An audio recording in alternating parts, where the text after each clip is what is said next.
of undiscernibles, where the Baxters and the Fleshmans may they cease to be Dibblins, but at this point, though the iron thrust of his cockspurt start might have prepared us, we are well nigh stink pottered by the mustard punch in the tail end. This out and in brown candlestock melt Nolans into peas, on bar.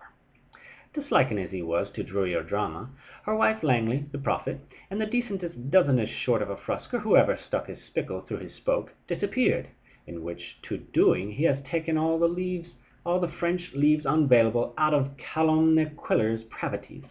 from the sour face of this earth, that austral plane he had transmarried himself to, so entirely sporelessly,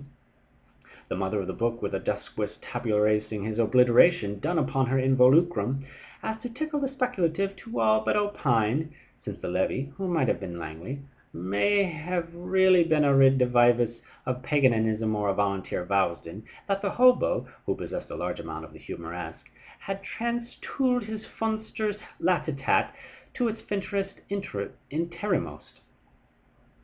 Bishi. Again, if Father Sam Brown,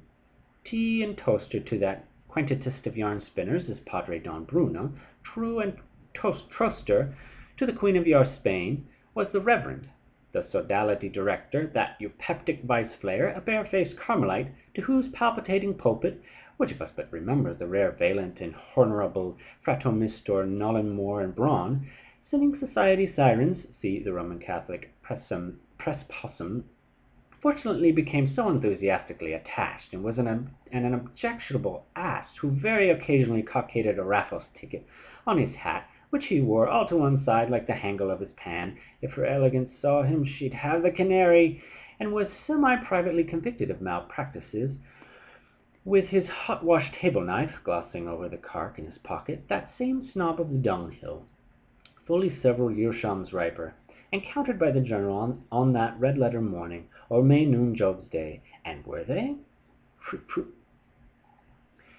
When Fishlin Phil once throws his lip, 'tis folly to be fortune-flaunting, and who's ever gone to Mick's Hotel, by the salt say water, there's next to nothing we can do, for he's never again to see. It is nebulous and autodidact fact of the commonest, that the shape of